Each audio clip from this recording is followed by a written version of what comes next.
чугунную топку магазинскую облицовываем кирпичом облицовочным. Этот дешевый вариант, так как магазинские облицовки стоят очень дорого.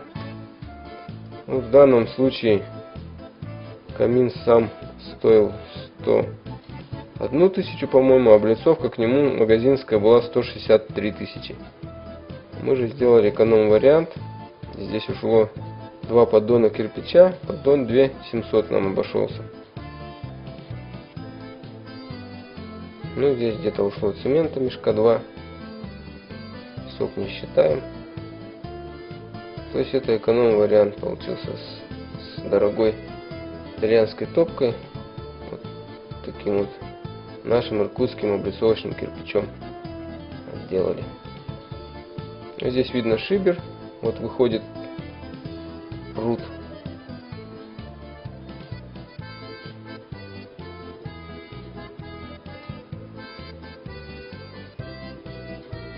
Вот в центре это пруд торчит, это шибер для перекрытия канала дымового.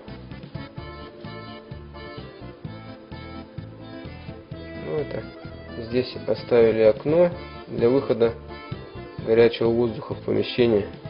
То есть воздух проходит вокруг каминной топки, нагревается, и вот через это отверстие, их будет 2, будет выходить в помещение, обогревать конвекцией этот зал.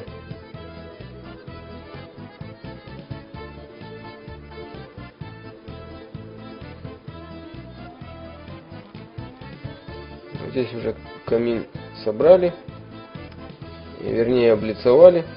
Теперь собираем все внутренности в него. Колосник ставим, зольный ящик.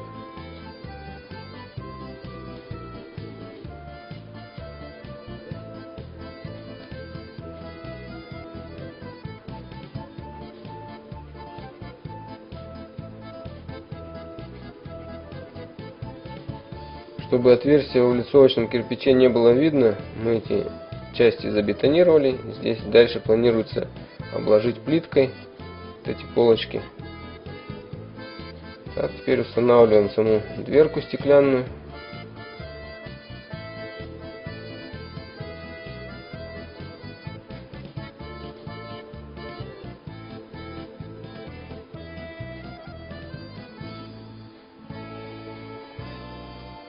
Ну а теперь пробная топка камина. Растапливаем дровишек немного. Все. С закрытой топкой горит. Камин готов. Ну также с открытой топкой горит.